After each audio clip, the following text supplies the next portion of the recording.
And that is where I am going to end my report this evening. Tonight, we do have a delegation. The District PAC Advisory Council, the Sexual Health Committee Chair, Shannon Aldinger, is going to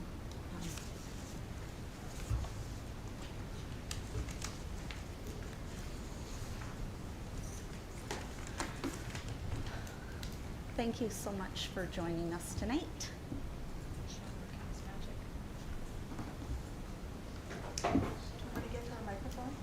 Do we have a, that's what whatever you are most comfortable with. This is the first time we've had people in front of us in person in a long time.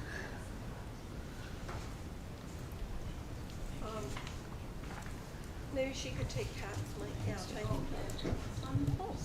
Good idea. Look at that, everyone working together. Thank you.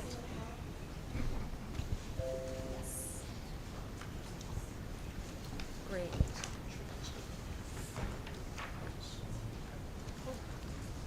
Okay.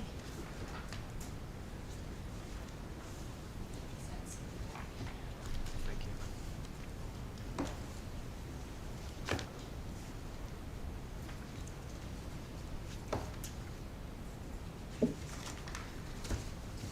Shannon, if you want to stand in your chair as people can see you, because right now you're off camera. If you want to, just look out, you're behind Heidi.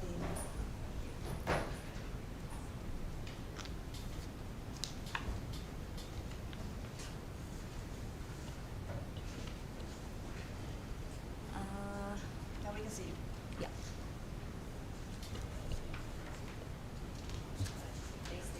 That's okay, whatever. We'd like to see you. You're talking to us. Okay. Yeah. There we are, we're set. We have you up on the screen there. Great. Well, Dana Kasla, and good evening, everyone. Thank you so much for the opportunity to present. I echo Trustee Frawley's kind land acknowledgement, and I also want to acknowledge that we are all here out of our common collective interest in doing what's best for our children and helping them thrive. So thank you all tonight. DPAC is here tonight to request that gender-based violence reform be made a district priority with concerted district oversight, as this will require the commitment of and alignment between both trustees and senior administration. We made a written request asked last week along with the draft resolution.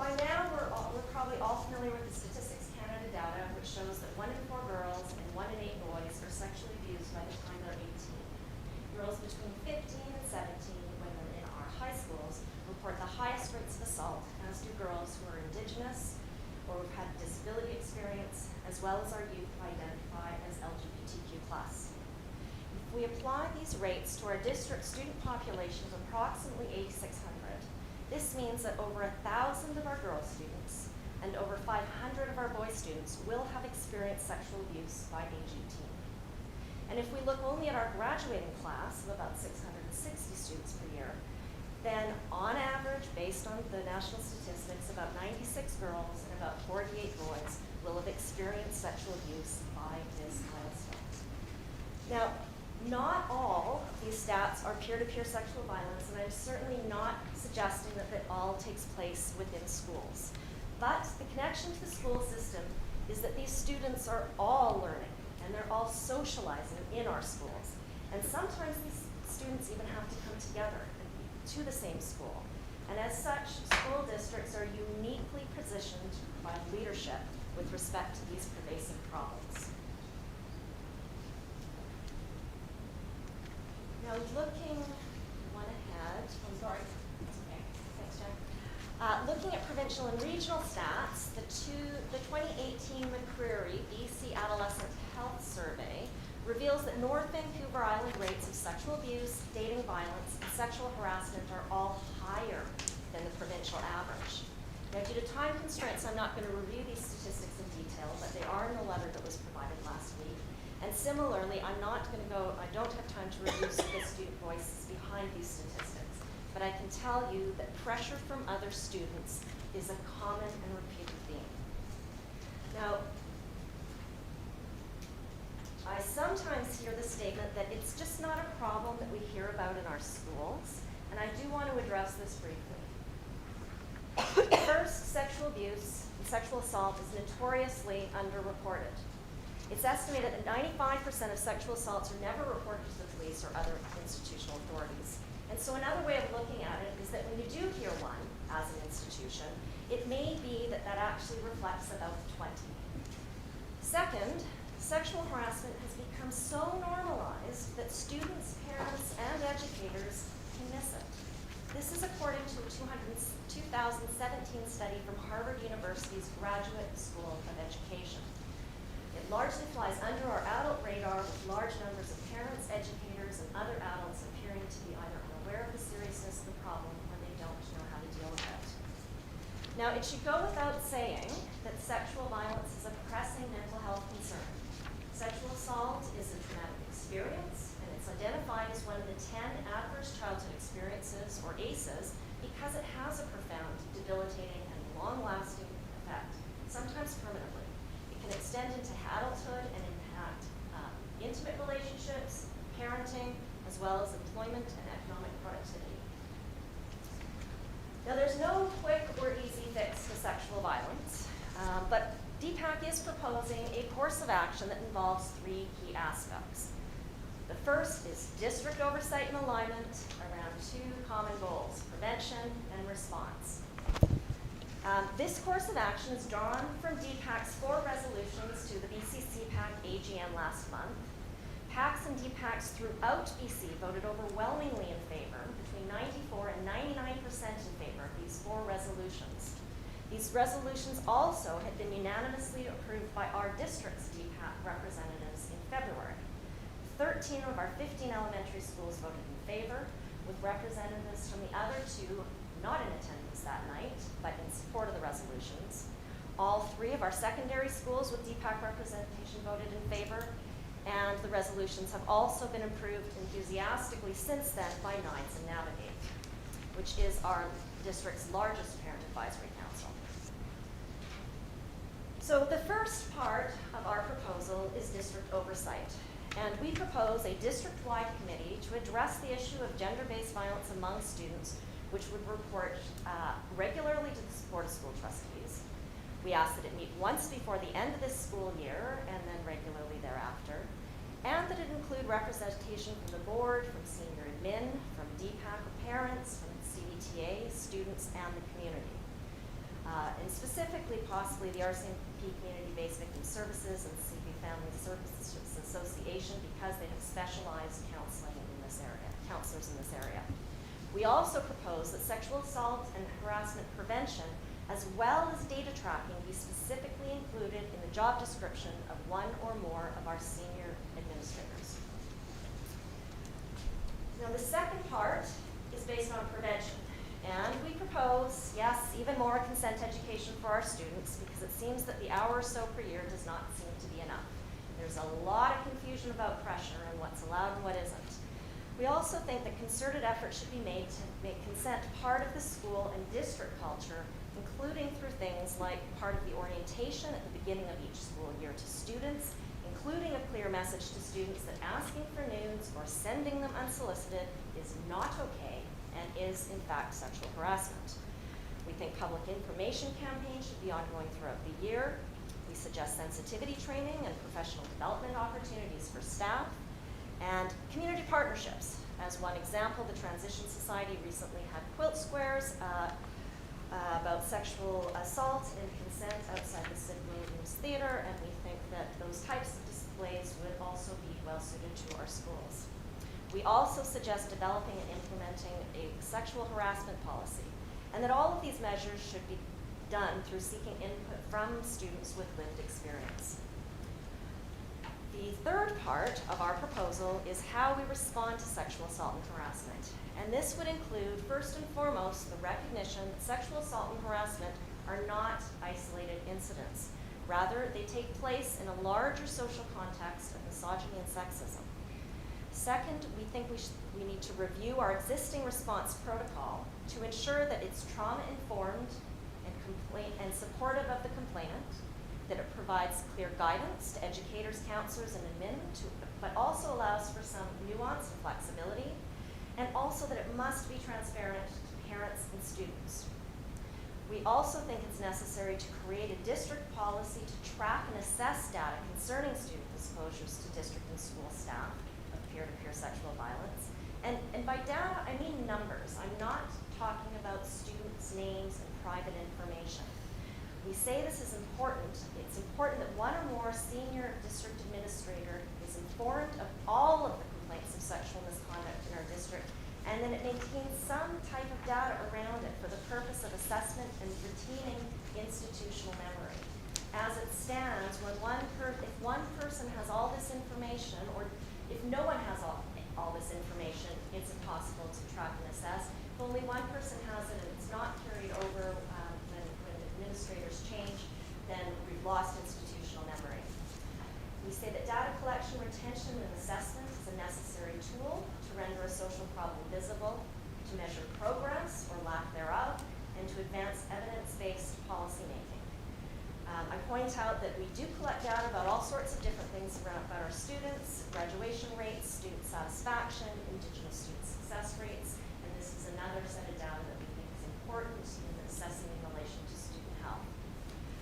So moving forward, we are looking for gender-based violence and misconduct reform, again, to be made a district priority with district oversight and attention to both preventative measures as well as responsive measures. That is all I have prepared. I think I'm out of my time. If there isn't time for questions, I welcome them from any one of you. I'm happy to receive them by email, by phone. I will meet with you. Any questions or concerns you have? Thank you so much. That's very informative, and discussions that we'll have to have later on. Thank you.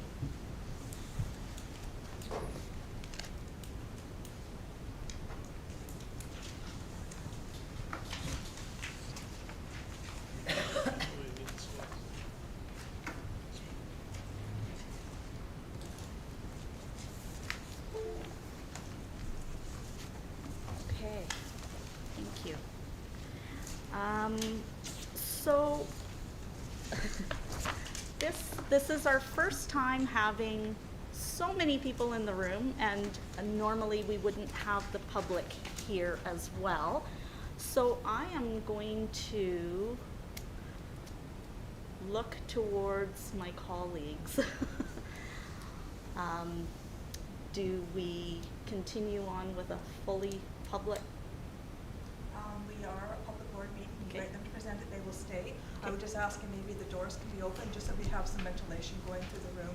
And that's part of being in a room together, is making sure you have ventilation. So Thank you, yes. Trustee Caton, for your words. And you are welcome to stay for our very exciting meeting. It's a packed one. Okay, Education Committee meeting. That's over to you, Trustee Waite. Okay, thanks. I'm gonna start out by moving the recommendation that the Board of Education for School District 71, Comox Valley, receive the Education Committee Board report as presented. Thank you. And Trustee Howe, thank you. And yes. Did we ever have fun? Not only did we ever have fun learning what our district is doing in educating elementary school teachers on physical literacy.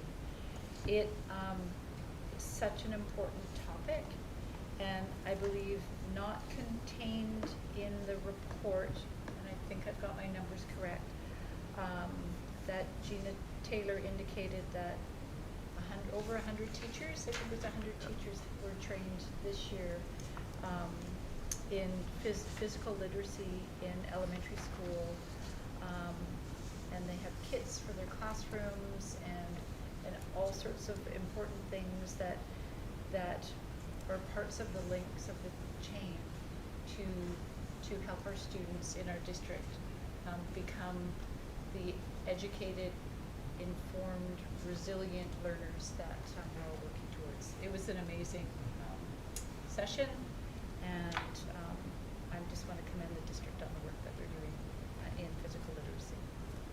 Trustee McDonald? I thought it was really interesting too, very informative. And it struck me that a lot of the games and the kits full of things that you could just have, the teacher could have in the classroom, would also be really useful for families in our district, and that the focus, the emphasis is on supporting teachers and training teachers.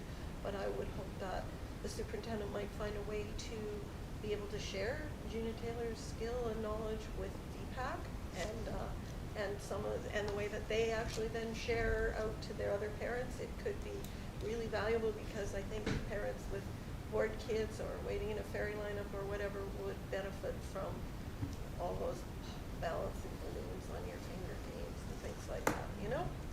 Yeah, really great resource. Trustee Caton? I had a family commitment, so I was unable to attend, and I'm so sorry that I didn't. I have a question that sometimes comes up regarding those students of diverse needs, those students who may have some mobility issues and other concerns. They're not quite as active, they're not able to catch the ball and play. And I'm wondering, sometimes they feel left out, and I know our district has been really positive in including them in there, but how is that, are we doing more to support them? Because sometimes I hear from parents is they don't feel that we still yet understand that their child doesn't have the skills to throw the ball or kick the ball, and I'm wondering how we're working, including those students in some of these programs. I can add some information, and Gina did present that at the meeting on how all the activities she presented, the adaptations can be made so that any student, any level, any ability can participate meaningfully in the activity, and that was the whole point of her designing those specific activities, and that's a common theme that's going through. Schools continue or trying to work and improve those areas to make sure that they're available for all.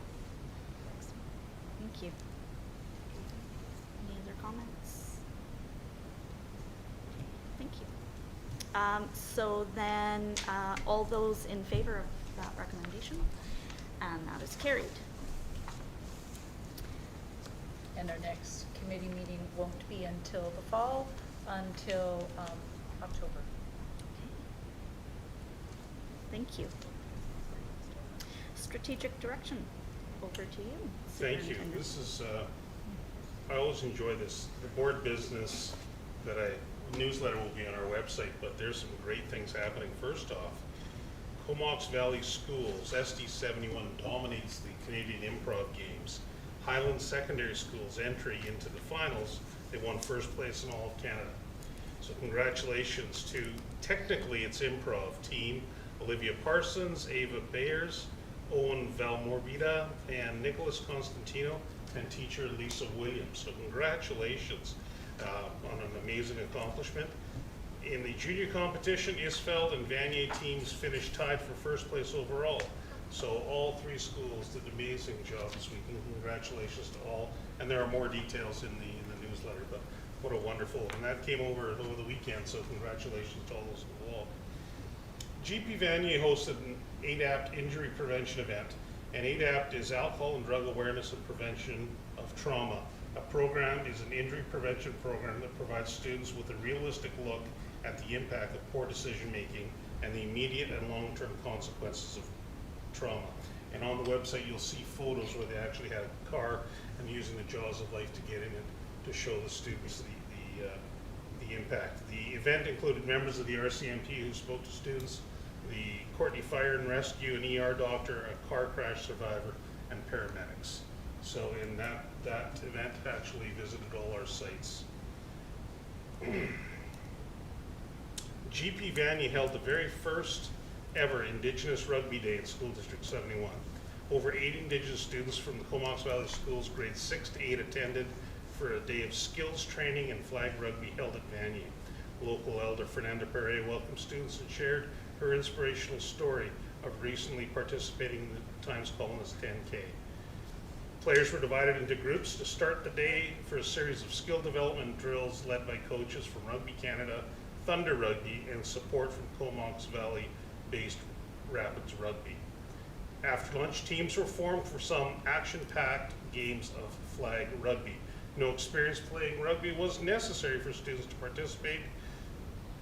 Helping make this event possible were grants from Rugby Canada, HSBC, and many other different volunteers. So congratulations to all those who organized the event and participated. Again, I encourage you to look at the photos, smiles on their faces as they're out running around the field playing rugby for the first time for many of them. Now, Mr. Manning, I'm going to have to get you to help me with the pronunciation because I will make a mistake. Concours d'art oratoire. Well, it sounded Is perfect that to me. pretty close? No? What's that? I'm not going to try it again. We'll leave it at one attempt. The French-speaking contest, 2 Comox Valley students recently came in first place at the speaking skills contest provincially. Congratulations to Haley Unro, grade 7 immersion student at Puntledge, and Gabrielle St. Pierre, grade 7 student at École Puntledge, for coming first in their respective categories. So congratulations. And I know many of you attended for the first time in 3 years, or after a 2-year hiatus, district-wide track meet occurred. And I know there were lots of smiling faces. I did receive many photos, and I know some of the trustees were able to attend, and some staff, and hopefully some parents attend a wonderful event. And it sure is nice to see our students back at it and able to go out participating. A few other highlights. Brooklyn Elementary raised $2,300 for Jump Rope for Heart. The goal was $800, and due to the goal being met, and Mr. Sorokin, we do need to find out when this is going to occur. Marcia Green and Lisa Skeen will be taped to the wall, and the person who falls first has to do the other person's duty for a day. So we're going to have a visit when that happens. Our Glacier View students, their leadership group is going up to Queenish to run mental health literacy presentations for their students in grade 7. Student leaders are also running a mental health day for Glacier View students on the 26th of May. So congratulations to that leadership group at Glacier View. Isfeld student Anna Collins wrote a follow-up piece from the BC Student Voice Forum, which was published in the BC PVPA Student Voice newsletter April 22nd, so congratulations to her. Arden Elementary, with the support of Bruce Carlos for Indigenous Education, a group of Indigenous boys at Arden have been participating in a Warrior Society program for 8 weeks. Indigenous leader Daryl Mills has been fostering meaningful relationships and connections through cultural mentoring time. Time is spent in a talking and drumming circle, as well as time out in the forest. This has been highly valued by the students, their families, and staff. And again, photos are attached. So congratulations. And Arden is also one of the lead schools for the District Gardening Initiative. 2 Arden teachers, Katie Arsenault and Heather Freeland, have been attending the gardening learning sessions that have been offered by the district and bringing ideas back to the school. And again, photos are coming of those events as well. So it's a small sampling. It's the time of year. People are busy, lots of activity going on in our schools. And in a few minutes, our assistant superintendent will tell us about the other major activity that happens this time of year, which is graduation. Moving on, just want to let everyone know that the administrative assignments have all been set for next year, and we will issue a final placement of all our administrators for next year in the coming days. And with that, Thank you. I have a question. When you were referring to the program for with the students and the car, does that take place of what used to be the party program that they had for grade 10 students? I don't or is think so. I Okay. think this is a different program. Okay. I think the party yeah, no, it's not a replacement. Trustee Clayton? Yes, thank you. I just have a question with respect to the Ukrainian families and students coming to our district. Do we have a number of how many families are coming to the district and students? And is there any support that we as a district or as individuals need to support them in their transition and their welcoming here? Great question. I'm going to ask our director, Director Lamoureux, if you can either come and join us in the boardroom He's on his way here. He's been working with schools to provide supports where need be. And he can give you an idea of how many families we have to date and are scheduled. Tom, I was at the Mini World Cup soccer tournament volunteering and as a parent, and there were some students there participating, and it was fun to see everybody melding together on the field, so that was good news. So, Director Lambert, can you give us an update on the number of Ukrainian students and the supports we're offering? You bet. We have 11 students right now, with some that are here but are just taking a little bit longer to transition to schools, so they get used to the community. They're in 7 of our schools. The most has 5. When it first started to happen, our ELL teachers were able to find a site and get some resources that they sent to all administrators, all counselors, and all LSTs that did the translations to help with the students. That's being used extensively. Our ELL teachers have done language proficiency tests with some of our students that are struggling with the language. We also have added resources in some of our schools to be able to support the students. So from what I'm hearing, the transition is working very well. We're really fortunate because our district has such a strong international program that the transition to be able to support students with, language, challenges with English language, et cetera, has been much smoother for our district than we would have thought otherwise. As well as there's a lot of learning going both ways, from our students who are here as well from the Ukrainian students. So it's been a fantastic transition so far, and we're working our way through it. Every student is registered as of now when they come, and then we have more that are ready to go for September as well. So it's been good so far. Thank you. All right. So then that brings us to the assistant superintendent. Thank you, Board Chair. As the superintendent said, graduation's right around the corner, and when we say right around the corner, we mean right around the corner. This Saturday is Highlands grad, and they're crossing their fingers for good weather. It's planned for the Philburg. In fact, every single location except for Nalatsi has an outdoor activity planned, but they have Plan B if they have to move indoors. So I'm just going to give you the order of the ceremonies and the times and places. We start with Highland this Saturday at 2 p.m. at the Philburg Park. Then we move on to Nide's graduation, which is June 3rd at 1 p.m. and their graduation is at Crown Isle, and theirs is more of an indoor-outdoor grad. Nalatsi, as I mentioned, will be indoors at the Band Hall on June 16th at 7 p.m. Isfeld is next on June 18th at 1 p.m. and they're planning on having it in the field between Valley View and Isfeld, but if weather is not permitting, it'll be in the gym. Next we have Glacier View on June 23rd, and they're going to do it at Sims Park at 1 p.m. So I think they have sectioned off the gazebo area so they can have it there no matter what the weather is. And our last grad is Vanier on June 25th from 3 to 6, and they're planning on trying it at the exhibition grounds if the weather is nice, and if not, it'll be at Rink 1. So everyone's hoping to be outside, but the way this spring is gone, who knows? There could be lots of inside activities. I also just wanted to give an enrollment update. Back in February, and I know February seems like it was a long time ago, but that's when Brenda needs to submit our estimated numbers to the ministry for our initial budgeting process. And we estimated that we would be ahead of projections by 200 students.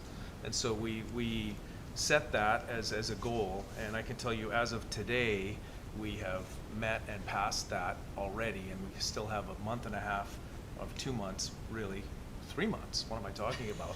3 months to get to September, and all of those students coming in will be above what we've projected. And that's for brick and mortar schools. That doesn't include NIDES Navigate, and NIDES Navigate fluctuates so much it's hard to really get a good track on them, but we feel fairly confident that they'll reach the number that we have projected for them. So we continue to fill our schools. The district continues to grow, even as we're about to see a bunch of students leaving for graduation this spring. Thank you. Trustee Caton. So looking at our demographics and looking at our projections, are there some schools that are right on track? Your numbers are looking pretty good. Are there other schools, oh my goodness, where are those kids coming from? We're going to be really much crunched for spaces, and others like, so where are we looking in the district as the schools are going to have a lot of pressure on it? The ones that if you're moving in the neighborhood, register now, because come September, you may not have a spot in your neighborhood school. So what kind of outlook we're looking for a district in each area? It's a great question, and we are fortunate that next year, going into next year, it looks like we're going to be secure. We have spaces for all students, but we do have some pinch points. Cumberland has grown incredibly after a one-year lull. Last year, they didn't come through with the numbers we thought they were going to, and this year they've pretty well doubled what we thought they would be in terms of new students coming in. So Cumberland is a pinch point because the decision the trustees made regarding Royston and Courtney L. Royston seems like they're going to be fine next school year, and Courtney L is filling up, which is nice. And then there's the whole Comox corridor with Brooklyn, Aspen, Valley View. Even if you go as far as Quinish, they're all starting to fill up quite a bit. So. Because I'm looking at that housing project right around Quinish, because I drive, that's from my neighborhood, and I drive by there every day, and I'm seeing more babies and buggies and little munchkins around there, and I'm looking at Quinish and Valley View and Huban. I'm just wondering how projection in those areas are we going to be, airport's okay, but the other ones okay. we're not too bad yet? Yeah, we will be okay for next school year, we feel, but after that, it's all bets are off. We're going to have to come up with some solutions. Thanks. Thank you. All right, to move on. Secretary Treasurer Hooker, it's your turn. Hi everyone, I'm joining remotely this evening. Can everyone hear me? Yes. Oh, thank you. So I first wanted to start with a discussion around the New Spaces Fund for Glacier View and Arden. So staff have been in discussions with the Ministry of Children, Family Development and the Ministry of Education Childcare Branch. And we're very close to having a signed funding agreement for those two projects. So we're confident that they will proceed. So that's exciting news. Next on my report is Policy 7 Board Operations, Trustee Remunerations. So that's Clause 19 of the Policy 7. So every year we look at the remuneration for trustees annually and look at the BC Consumer Price Index and apply that to a new trustee remuneration proposal. So staff is going to be working on that, and we'll be bringing something forward to the June board meeting for implementation for July 1st. And sorry, then I just wanted to let trustees and the public know that this fall is the trustee election for elections for the Board of Education, and the nomination period opens August 30th and it closes September 9th.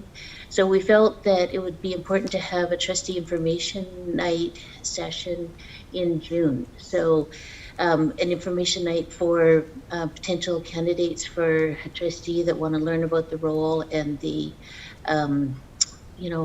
commitments and learn a little bit about the district. So we're planning something for June. We haven't selected an evening yet, but we'll have information out around that candidate information night on our website, hopefully soon.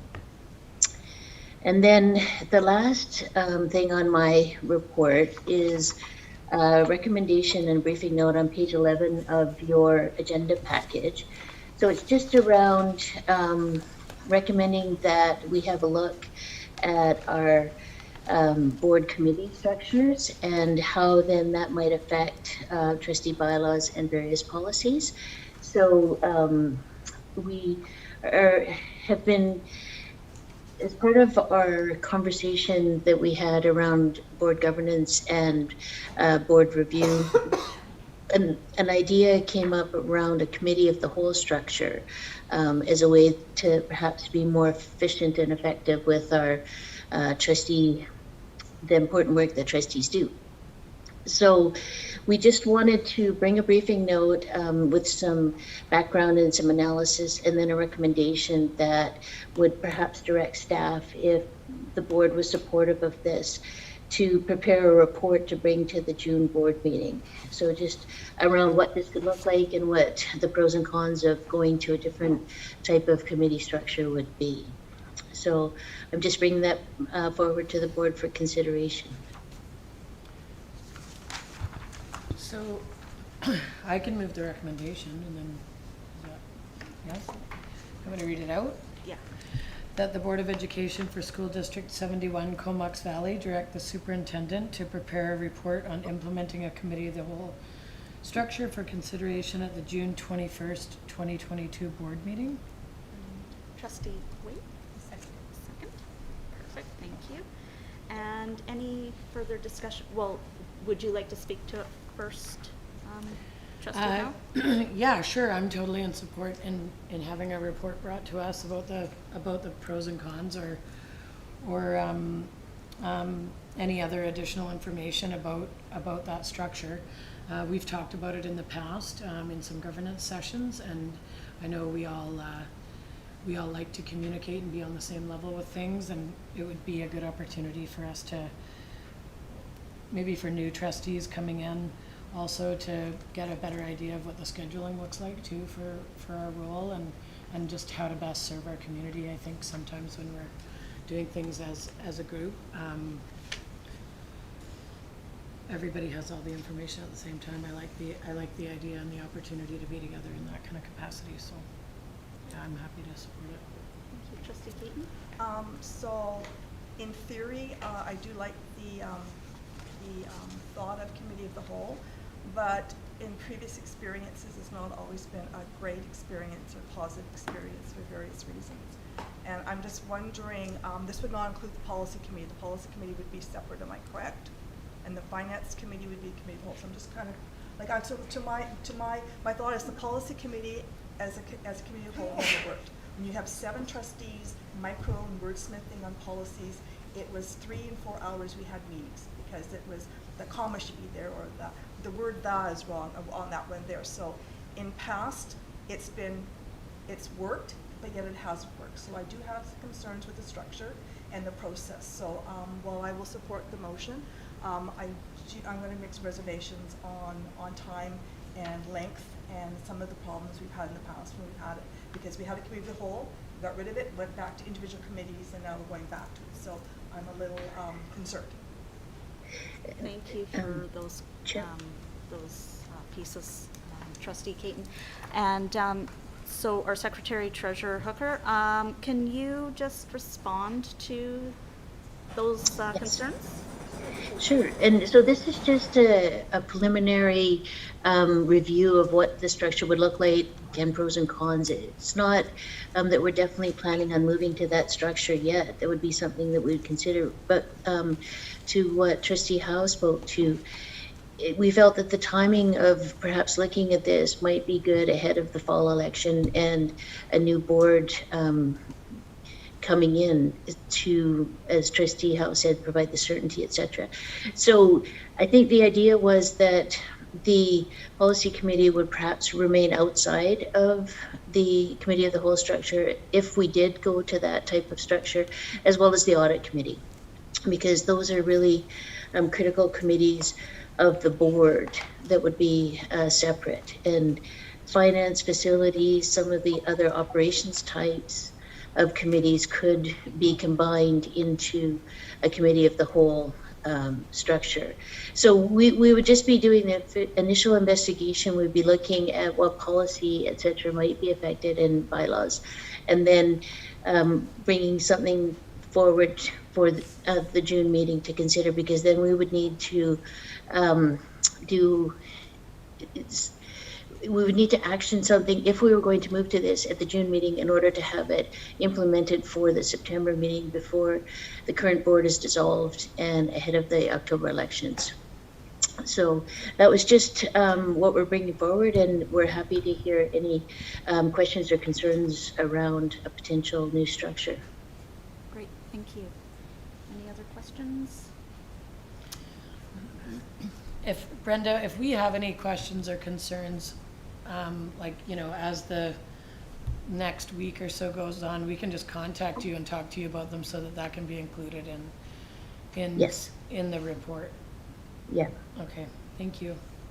Thank you. Okay, so having first and second and discussion, all those in favor? And that is carried. We've got more work for you guys. All right, human resources. It's all over to you, Trustee Waite. Great, thank you. 11 retirements and recognition to share tonight. So here I go. Noni Kostian, teacher, Huban Park Elementary, retiring effective June 30th after 26 years of service. Jonathan Voss, vice principal, Mark Isfeld Secondary School, Ecole Secondaire, retiring effective July 31st after 33 years of service. Darcy Weinman, Facilities Resource Clerk, Maintenance Department, retiring effective August 31st after 41 years of service. Kelly Green, Vice Principal, Aspen Park Elementary, retiring effective August 31st after 31 years of service. Maura Ashley, Teacher, Nides Navigate, retiring effective June 30th after 33 years of service. Lisa Sieber, teacher, Highland Secondary, retiring effective June 30th after 22 years of service. Ian McLean, teacher, Highland Secondary, retiring effective June 30th after 24 years of service. Jacques Nyhoff, teacher, Highland Secondary, retiring effective June 30th after 22 years of service. Deborah Long, teacher counselor, Mark Isfeld Secondary, Ecole Secondaire, retiring effective June 30th, I'm hoping, after 29 years of service. Joan Winden, library clerk, district, retiring effective August 31st after 24 years of service. And Caroline Parrish, teacher, Brookland Elementary, retiring effective June 30th after 27 years of service. So the number this month is 312 years of service, and I don't know if anybody's ever checked my math on that, but It's I've tried 312. three I times did to it. make sure that I've done it right.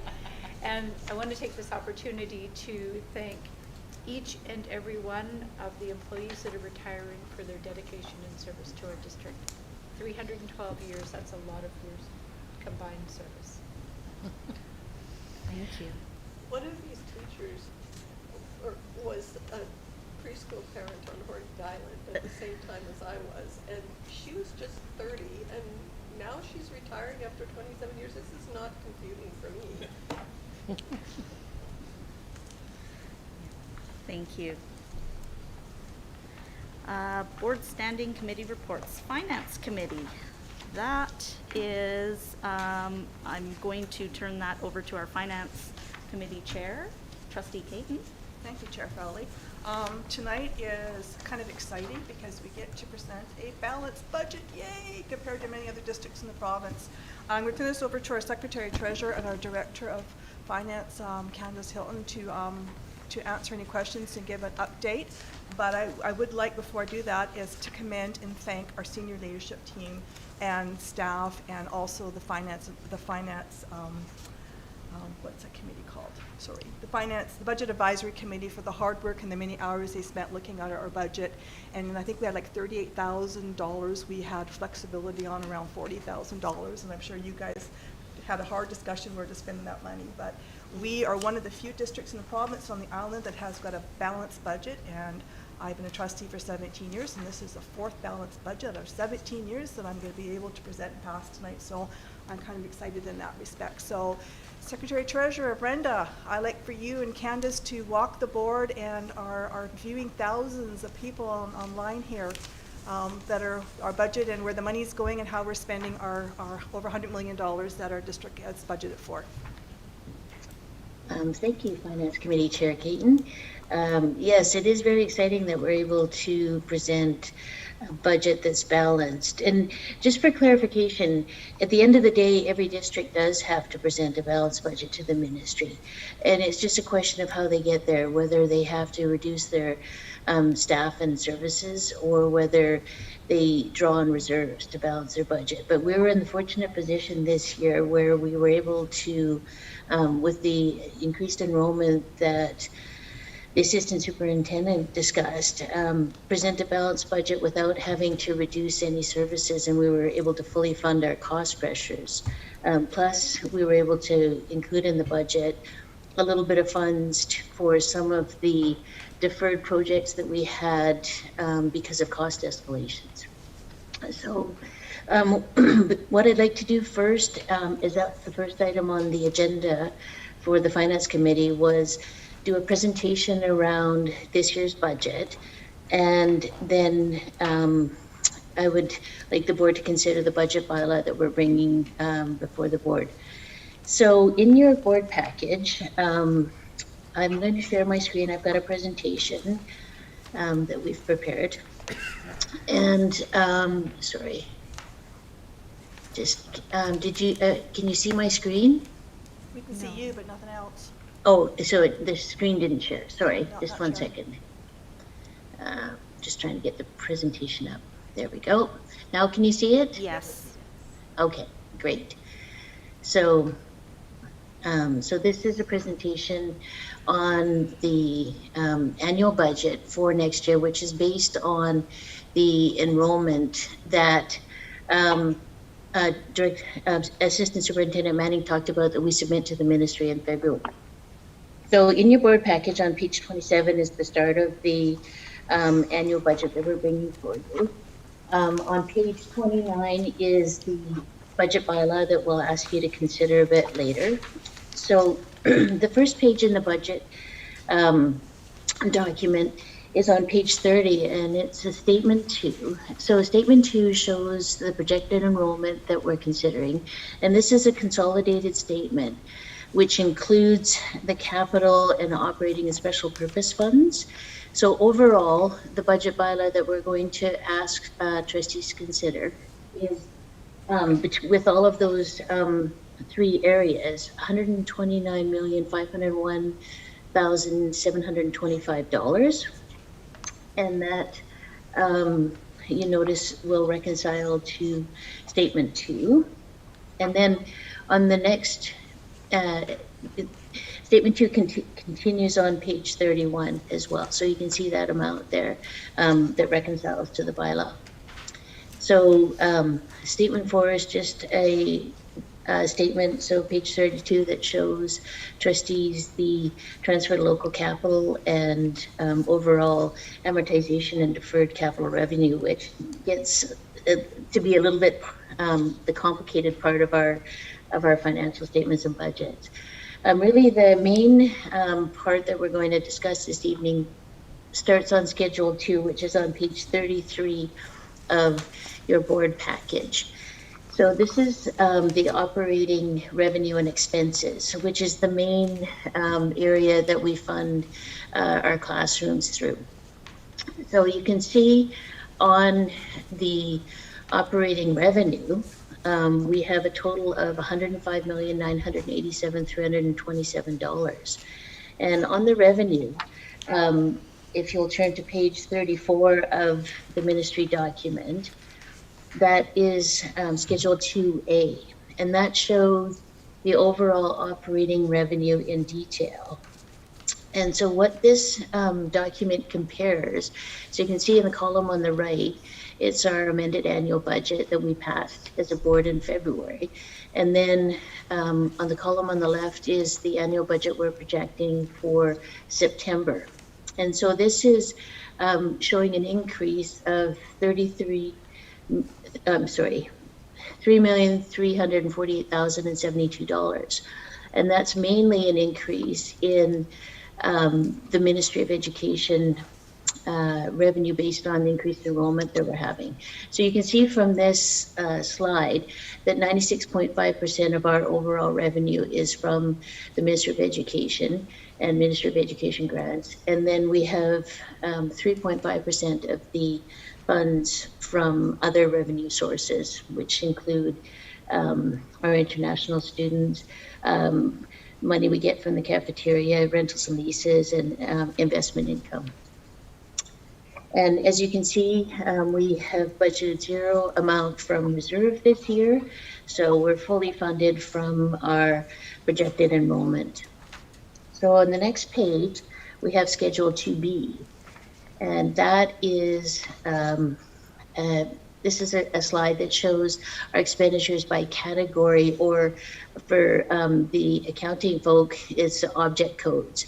So we have object codes for salaries and benefits, our different type of employees, and then also services, student transportation, Pro-D, insurance, supplies, and utilities.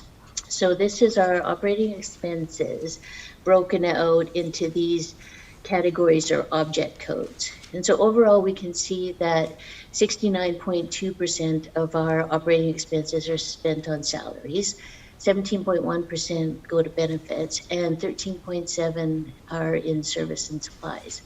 So as you can see, just over 89 million are spent on salaries and benefits, with 14.1 million spent on service and supplies. And you'll notice that the service and supplies are less than what was budgeted in the amended annual budget. That was because in this year's current fiscal, the board made some strategic decisions to apply some reserves to various projects, services, and supplies during this fiscal. So the amount that's reflected in the amended budget includes some strategic investments from reserves. So it might seem like we're spending less on service and supplies, but we're actually just normalizing without some of those additional expenses. So that was on page 35 of your board package. And then the next slide shows Schedule 2C, which is in your board package on pages 36 and 37. So this slide is the same $103,202,327, but it's separated into different functions and programs. So you'll notice on your ministry document, there's function 1, function 4, function 5, and function 7. So function 1 is our instruction, what we spend money on it directly in the classroom. Then function 4 is district administration. Function 5 is operations and maintenance, and function 7 is transportation. So you can see that overall we spend 82.9% of our overall budget on instruction, which is 85.5 million. Then we spend about 4.1 million on district administration, so around 4% of our budget. Facilities, operations and maintenance is 11.1%, and that's 11.3 million. And we spend 2% on transportation, which is around 2.2 million. So that's how the operating expenses are broken out. So this is just a graphic that shows, when we have a dollar, how we spend it. So 83 cents is spent on instruction, 4 cents on administration, 2 cents on transportation, and 11 cents on facilities. So it's just a different way to relay the information that's reflected in that budget document. So then on Schedule 3, so page 38 of your board package, we have the special purpose fund summary. So that's Schedule 3, and overall that is 14.523636 million. And we always budget our special purpose funds to be fully spent. So they include, as the slide indicates, annual facility grant, learning improvement fund, community links. Usually it includes Strong Start and Ready Set Learn, but we haven't received those funding allocations yet. Our federal French grant, and of course the Classroom Enhancement Fund. So Classroom Enhancement Fund makes up the largest portion of our special purpose funds. And this year, those amounts, or the staffing portion of the Classroom Enhancement Fund, is around 9.8 million. So it's a very significant part of the overall 14 million that we receive in special purpose funds. So special purpose funds are funds that are specifically designated by the ministry with, targeted reasons for them to be spent on specific things. Sorry, my papers just took a crash. So last in the ministry document, you've got page 41, which is a summary of our Schedule 4. So again, this is the capital revenue and expenses. And this includes, we are required every year to do amortization. And so we amortize our assets, and then we report the corresponding revenue of those assets. And along with, we also show here our transfer to capital assets to make sure we're transparent about the operating funds that we're taking to put into capital assets. So, for example, we're in this year's budget, we've got the amount that was set by the board a few years ago, $1,560,000 for various capital allocations, including information technology, facilities, portables, etc. And then in addition, we're also putting some additional money aside to fund some of the projects that were deferred this year. So we're able to include a total transfer to capital assets and local capital of $2,785,000. And so that was, it's nice to be able to fund some of those different projects. So the factors that went into this current budget cycle were, we, as the previous slide indicated, spending a significant amount of our funding on student learning. And, we're really trying to be conservative and cautious with our budgeting, as we're still seeing the impacts of COVID on cost escalations and is causing inflation and some other challenges. We're also this year seeing some student enrollment and capacity challenges, and that was part of the discussion earlier. We feel like we've got space for all of our students coming into the school this year, but we recognize that we're probably going to need to fund some portables, which will come from operating dollars. So that's part of the transfer to capital assets that we're showing in this year's budget. As well, we really look at our cost pressures and try to do our best to estimate those costs in the future. And we look at our projected revenues and try and be, again, conservative with our revenue estimations to make sure that we don't leave ourselves underfunded for the staffing that we're planning. So it's still a draft budget based on estimated enrollments and estimated staffing levels. We do our best to try and project what we're going to need for September, but there's always going to be changes. As Assistant Superintendent Manning discussed earlier this evening, we're seeing even higher enrollment than what we projected, so we'll probably need some additional staffing in the fall. So then once we do that, head into the fall, we look at our enrollment and we do a 1701 count in September. And then we do what's called an amended budget. So this graph here shows our enrollment trend since 2001. And as you can see, in our high in 2002 was 9,515 students. So we reached that level last year, and our projected enrollment for September is 9,787 students. And so that's the highest enrollment that the district has ever been. And so that's gaining 2,411 students from the low in the fall of 2015. So we've gained, and just in the last 4 years, 1,235 students. So that's a 30% increase over the last 8 years. And that's going to be an ongoing challenge for us. given that we're higher than we've ever been, we don't have the classrooms that we never did have the classrooms. And so that's what we're in the process of reclaiming some of those classroom spaces that had district administration functions in, and looking where we need to maybe put some portable classrooms in, as well as we continue to lobby the Ministry of Education for expansion projects, and where we can, which schools we're going to need to add classrooms to in the fall. So again, overall our revenue is estimated to be $105,987,327, and we're balancing our budget without the application of reserves, which is really exciting. And then based on our preliminary staffing and cost pressure estimates, our operating expenses are estimated to be $103,202,327, leaving as I mentioned, the $2,785,000 being transferred to local capital, and the transfer to local capital and capital assets.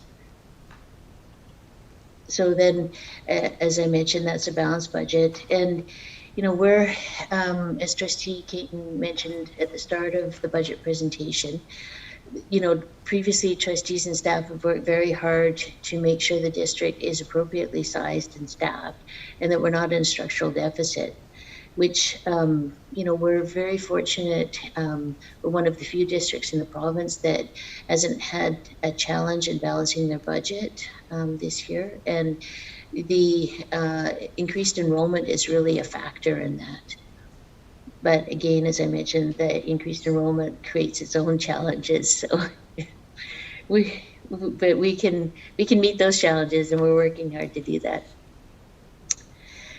So as I mentioned, the amended budget process starts based on our actual enrollment count by the ministry on September 30th. And as of December 15th, the ministry gives us a recalculated grant.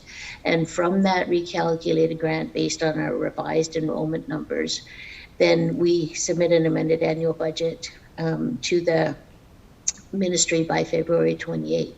But in the meantime, mid-February, this whole annual budget process starts again when we submit our estimated enrollment for the following September. So it's a continuous cycle of looking at our enrollment, estimating revenues, and projecting what our cost pressures are going to be. And tomorrow, it's why I'm not there this evening. Tomorrow I get to learn about how to do this on a 3-year basis. So next year, you won't just get an annual budget, you'll get a 3-year annual budget, which will be lots of fun. So anyway, is there any questions that there is around the presentation? We did have, the Budget Advisory Committee did do consultations online, and we did have a question regarding the Strong Start and Early Learning programming. And at that point, the Budget Advisory Committee was just focusing on the operating. So the early learning programming is part of the, I'm just going to stop sharing my screen.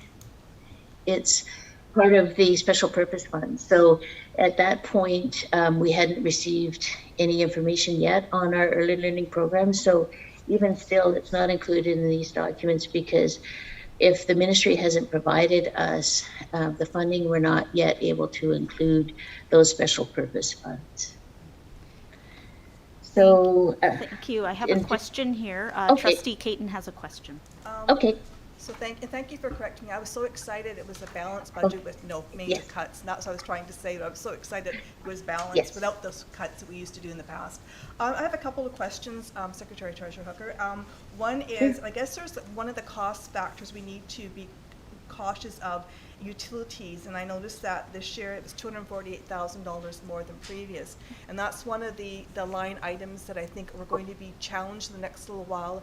Is the budget taking into consideration some of those cost pressures that we may be looking at regarding the inflationary costs that all of us are experiencing when we go to the grocery store, we go buy gas and all those other things that we have to deal in our life. So I'm wondering if that's part of the equation, that was built in there. And then I have another question after that, but I'll go after SJ has one too. Okay. Yes, we did try and include areas where we were already experiencing some known cost pressures. But as you know, we only receive a limited amount of annual facility grant funding. So really what that's going to mean as far as operations is concerned is that we'll be able to budget less projects. So if we're seeing significant cost pressures, then we adjust our spending mid-year to make sure that we're within our allocated revenues.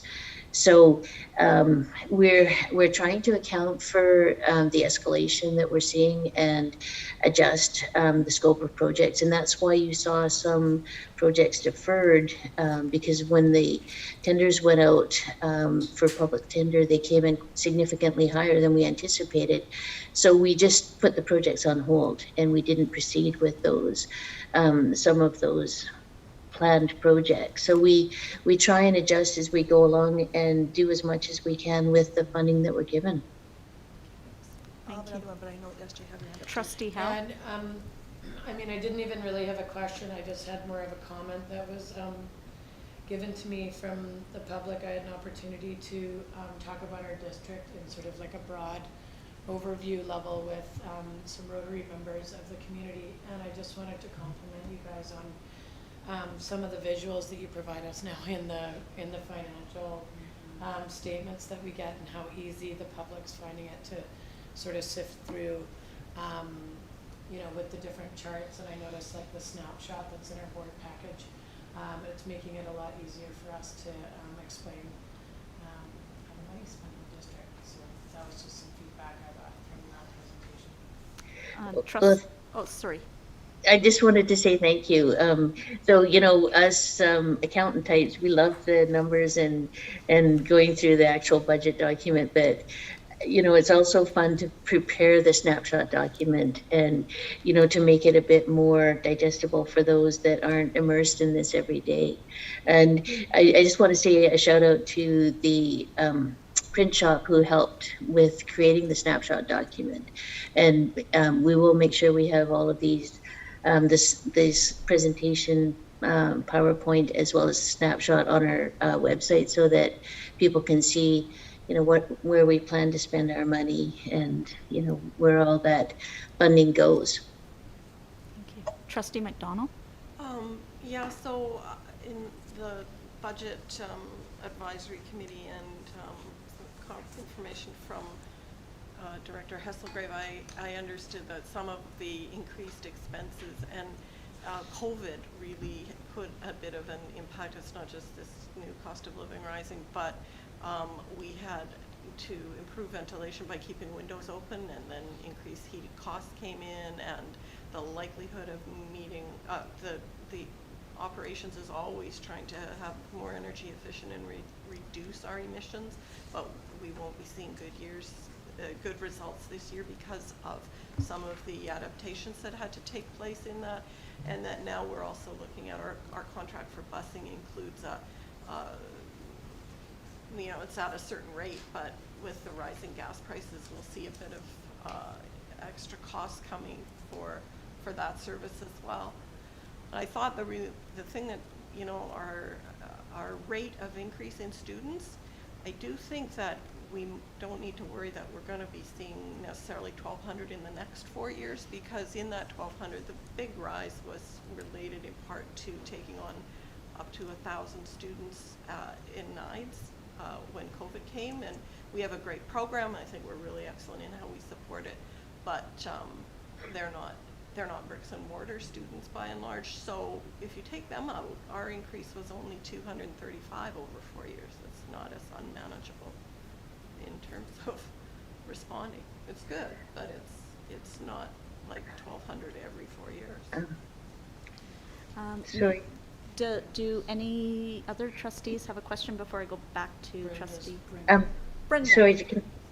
Sorry, I just wanted to add to what Trustee McDonald said. Okay. So pre-COVID, we were budgeting around 1,300 NIDE students, and we did see an increase to over 2,000 students. But post-COVID, we thought, you might recall last year that we thought we were going to be in funding protection because we anticipated that a lot of those online students would go back to their original districts, but we found that they didn't. We retained over 300 of those students in the district, and they continue to stay with our NIDES program. But we've seen over 5% growth in the bricks and mortar. And so overall, we had a net gain of where we thought we were going to see a decrease in students of 100, we saw an overall increase of 200 students. And the majority of that was retaining some of those NIDE students that we had gained during COVID, but mostly also bricks and mortar students. So we're seeing increases in both bricks and mortar and in NIDES, but we feel like the enrollment in the online is going to level out. But even the ministry over the next couple of years predicts our student enrollment to grow over 2,000 in the next couple of years. They predict the district to be around over 12,000 students in the next 10 years. So we continue to see significant growth. Better buy some tents. Yeah. Trustee Caton. Just an interesting comment on the 3-year budget. That was a proposal that came to AGM, BCST, AGM from boards of education who felt that they had a bad year or made 2 bad years, and if they averaged their budget out over 3 years, it would balance and they wouldn't have as many cuts. So sometimes be careful what you wish for, because what you wish for can create more havoc for our secretary treasurers. It's not as simple as what we think it is, but that was one of the reasons why that 3-year budget came about, is so we can balance it out, and if you had 1 bad year, you can 2 years. But I guess my question is, and I want to make a comment, is the engaging our community. And it was really interesting to note that we had 30,000 website visitors per month on our website. And I just think that's really great. And thank you for those who keep the website informative and up to date, because that's a really good point. And the other one is planned capital investments. And just for clarity on that one there, the $150,000, that's not for new modules. That is the continue with the modules that we've already got in the system. And the $175,000 for outdoor classrooms, that is to finish off the classrooms that we have already started. Am I correct on that? When people see that $175,000, it's not for new, it's to complete the projects we already have in place. Am I correct in that? Yes, so the planned capital investments, we wanted to make sure we have at least enough funds set aside for 2 modulars, which would be 50 seats. So we're adding an additional 150 to the amount the board already allocates to modular classrooms, to make sure that we have enough set aside in local capital reserve for 2 modulars. And the outdoor classrooms, 175,000 that's there is an example of escalation. So we, when we started the outdoor classroom projects, we wanted to make sure every school had an outdoor classroom. Those costs have gone up considerably, so we needed another 175,000 to complete the planned outdoor classrooms that have already been initiated. And the 250,000 is, again, setting aside some funds because we are doing a reorganization in order to reclaim some classrooms at Airport Elementary. So that's additional 250,000 set aside for those projects, as we recognize that there'll likely be some escalation in what we're anticipating those costs to be, to make sure that we have the classrooms freed up for students. I just wanted to say that the picture of the dollar, every dollar that you spend, really makes it clear. All I could imagine was being in the corner store as a kid and your mom saying, here's $1, I'm going to take 86 cents back. What are you going to do with 14 cents? Yeah, and so, and you can see the you've got the 83 cents on direct instruction, but then also the 11 cents in facilities to make sure they have a roof and heat and desks to sit in. And so overall, we're spending 94 cents of every dollar on making sure we have classrooms and instruction for kids. And so there's very little that goes, another 2 cents in making sure that they get to school, but the district administration operations are very lean, and we make sure that most of the funding goes towards the students in the classroom. Thank you. So can I move the recommendation then, Madam Chair? Absolutely. So I move the whole recommendation, the annual budget and bylaw 2022-23 be given first reading. Okay. And thank you, Trustee May. And any further discussion? All those in favor? And that is carried. I'll do the second one, that the annual budget and bylaw 2022-23 be given second reading. Okay. And Trustee Howe, thank you. Again, any further discussion? Nope. All those in favor? That's carried.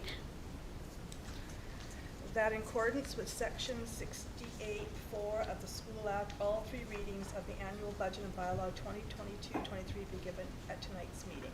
Okay, and this one must be unanimous to do the third and final reading. So, sorry, so we have Trustee Caton, Trustee Hawksby. Any further discussion? And all those in favor? And that's carried unanimously. Chairperson? Yes. Sorry, I forgot to check in with Director of Finance Hilton to see if there was anything in my overview of the budget and the PowerPoint that I missed that we should draw to the board's attention before it's finalized. Nothing to add. Thank you. I just wanted, Thanks. Director Hilton is the main source behind the budget, and so I did the presentation, but I really wanted to express my thanks for Director Hilton and the work that she's done on this document. Thank you, Director Hilton. Okay. And do I have a mover? That the annual budget and bylaw 2023 be given third and final reading. Can you read that one more time, please? That annual budget and bylaw 2022-23 be given third and final reading. Thank you. And Trustee Howe? Any further discussion? And all those in favor? And that is carried. And any closing there, Secretary Treasurer, you want to add on the Finance Committee before I move to accept our report? Anything that you need to add that we've missed tonight? Yes, there's another couple of agenda items that we've got the capital plan document as well as a projection for this fiscal. So I'll let Director Hilton discuss those two additional documents in the finance report. Yes, thanks, Brenda. One of the things I'd like to mention about the capital fund update, it is something that we review every month with Finance Committee. And so the capital fund budget schedule 4 that Brenda had been referring to earlier in the ministry template is very hard to follow, and it doesn't show the current projects we're working on and the status of those projects. In addition, it doesn't show the specific details of the budgets for those projects and where we're currently at, which is why we share a monthly update through Finance Committee with the board so that you can see our current level of spending on those projects. So when you're looking at the monthly capital fund update, you'll notice that there's a few sections. We have our local capital section, which are the board approved transfers to that fund for specific projects. And what we've done this month is we have separated the annual projects that we have. We have replenishments for obviously IT devices, fleet, some trades equipment, modulars, but we now have a specific project relating to the school board office at Idians and our hopes to reclaim some space at airport. So we've separated that out so that transparency-wise you can see the funds we currently have set aside and what is being spent. In addition, there's our bylaw capital projects, which are the ministry-funded specific projects. So projects like the Lake Trail Seismic or some of the MCFD-funded childcare projects show up in this area. And so we have certain certificates approved with the ministry that we can draw funds on relating to those projects, which is why we show those separate. So that information, again, very basic, not shown in the actual budget template, which is why we share more detailed information at Finance Committee. So in addition, Brenda mentioned we have the operating fund projection. So once our amended budget is passed in February and we get return from spring break, once we know our confirmed funding for this year, we also start looking at where do we think we'll land by the end of June. So it is challenging. It's challenging to forecast because at any given time we're not always aware of what purchases may be in transition. It's been challenging even more so in the last few years due to COVID to predict when things will actually arrive and when we pay for them. Supply chain challenges as well as cost escalations have made things difficult. So we do our best to estimate salaries out to the end of the year as well as any planned expenditures, which is what you'll see in the operating fund projection. So we're actually looking like we will have a small surplus to contribute to the accumulated surplus we had last year, which is great, but most of it we'll find at the end of the year is actually already committed to the projects that we have on the go and the current commitments that are outstanding in our system. So the operating fund projection, it also explains to you any variances greater than 5%. So we're always looking at our amended budget values for operating expenses and projecting those to June. If we see a variance greater than 5%, we've provided an explanation. So you'll see that on there as well. So if we're underspent or predicting to be in some of our staffing costs, it's usually due to unfilled positions or some excessive absenteeism or an inability to fill some of those daily absences that are coming out that thus affect the salaries that have been budgeted for. So I'm happy to answer any questions if anyone has any specific ones that they would like me to address. We can do that.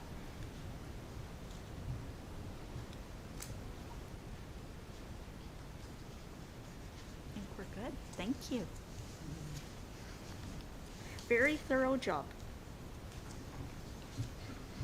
So seeing that, I'll make a recommendation the Board of Education of SD 71 receive the Finance Committee Board Report as presented.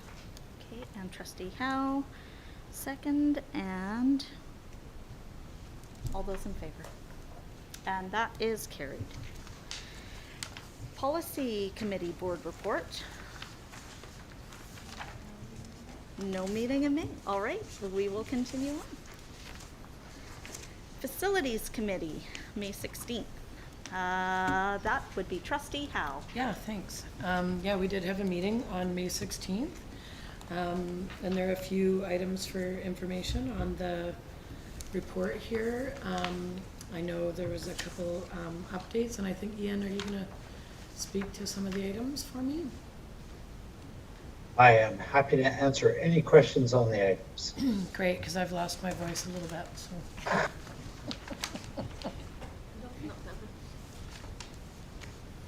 I believe most of the items have been covered in previous information, but we will have next month. There'll be a briefing note coming forward to the board for the capital plan.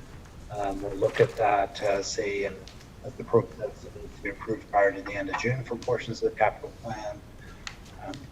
Cumberland Child Care Facility is an exciting project that we're moving forward on, and we look to be getting some work done this summer. And I believe the grants have been reviewed by Secretary Treasurer, and our Indians Way property as well. We're starting to do the work on there with the ultimate goal of getting us to a place where we can secure some of those classrooms in schools that are currently being used by administration. There's lots of projects on the go these days. Thank you. Thanks. So I would like to just move that the Board of Education for School District 71 Comox Valley receive the Facilities Committee Board Report as presented. Okay, and trustee Yes. Waite will second. And any further discussion? We are good. All in favor? And that is carried. Board business, Vista verbal update, Janice. Sorry, trustee Caton. Okay. It's been a long evening, it's all good. It has. So I just wanted to give trustees an update on a couple of motions that that was brought to the Vista branch. One was the one that myself and Elder Joe Thorne brought to the BCSTA AGM to support, and it was that BCSTA develop ways to include student voice in the work of the association, and that was passed overwhelmingly by trustees. The other one, which is, it's sad that we have to do it, but unfortunately that's just the way that it is right now, and that is the advocacy on the Truth and Reconciliation calls to actions number 7, 10, 11, 12, and 57, that the BCS, or the provincial, I need glasses, oh goodness.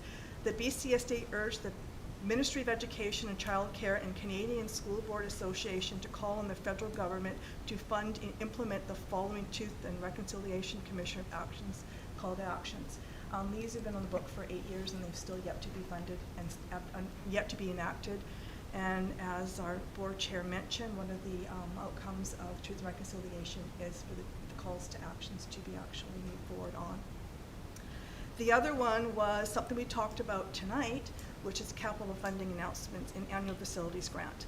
That I brought a motion to provincial council wanting more money. It came back to AGM. Annual facilities grant funding is a problem throughout the province, and that has been reflected with many boards. And we heard tonight from our Secretary Treasurer is that we're not funding some of our projects. And when you don't fund some of those maintenance and upkeep, you know yourself when you have a house and you have a leaky pipe or a leaky roof, or you need that window seal, if you don't maintain it, costs more later on. So that is a provincial-wide issue that we'll be looking at, is to ensure that the Ministry of Education funds schools repairs and facilities grant. They say capital funding, they fund lots of money. Well, they fund lots of money for brand new schools.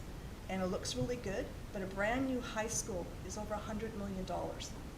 And you know, when you're talking about repairs in smaller districts, it's quite problematic. So I just wanted to share some of those with trustees. There is a link on there that you can look on. One was passing distance for safer routes to school, urging drivers to, I know that we have some rural roads here with buses and cars on there, ensuring there's enough spaces for our students to pass. So just a few highlights of some of the great motions that came to our academy that go to the Ministry of Education for that one.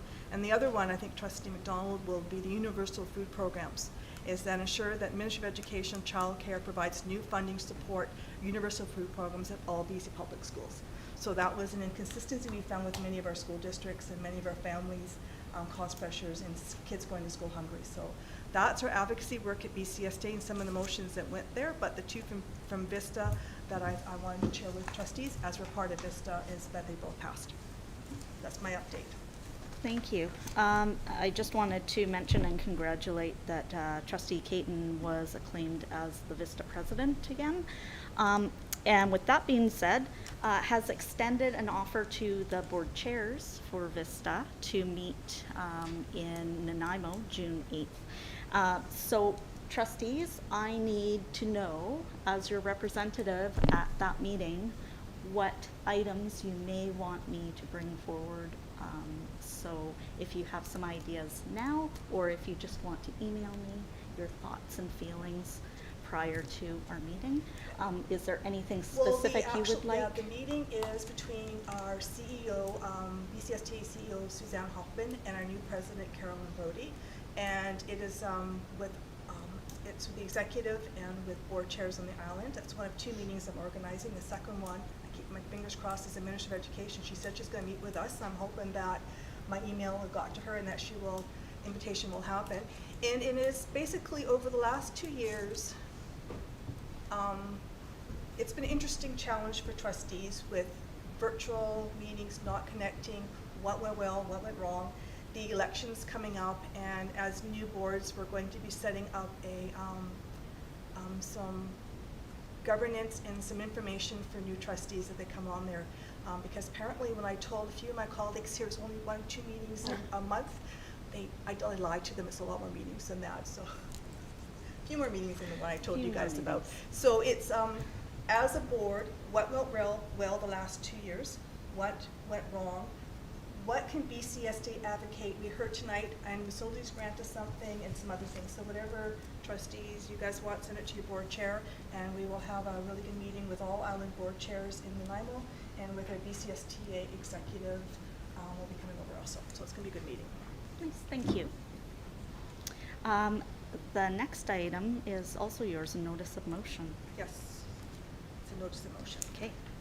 I tried to get a student trustee on 3 years ago. I'm going to try this way instead. Okay. Sorry. Thank you. Board correspondence. We have none. Public question period. We've received our first one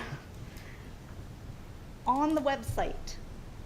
But Megan is here in person, so she can actually ask it right here, right now. I was curious about this needs to bring support that the funding for early learning has been announced. And I was curious about possible reasons that would be. Sometimes it seems like there's a Brenda. Yeah, we have, I don't know unless Brenda, have you heard anything recently about the early learning funding? You're You're muted. No, You're you're still muted. muted. There I, you go. There we are. I apologize. I couldn't hear the question. Early learning, is there any reason we haven't heard from the ministry regarding early learning funding? No, I think it's just part of the transition. So we've had indication that the programs will continue. We just haven't heard the details of the extent of the grants that we're receiving, if there's going to be an increase or what will be funded. It's just they haven't gotten them out to us yet, so there hasn't been an update yet on those. So we're hopeful that we'll see something very soon. We haven't been given any indication either way. No. Other than the indication that those programs will continue, we just don't know the funding envelope yet. Director Hilton has something to say. Hot off the press. Well, not hot off the press, not in dollars, cents, and Brendan and Tom are both correct. We had some contact from a representative from the Early Learning Division at the Ministry of Ed and Childcare and Learning Division, new name. The Ready, Set, Learn and Strong Start BC programs are ongoing, and the Changing Results for Young Children and Strengthening Early Years to Kindergarten Transition, they're working on those funding agreements for next school year, and they've reached out to us to ensure that we want to continue following along with those initiatives. So it's a little later than what the agreements had been when the agreements had been in place last year. So we're anticipating we're still going to receive funding. We're just not sure of the exact details yet. And when they don't give us the exact details, they ask us to leave it off our annual budget template for the year. So Thank you for that clarification. And seeing as you put it in through the system, I'm going to pretend like you aren't here, and maybe Deepak here has another question for us. Nope. No. Okay. Thank you everybody for coming.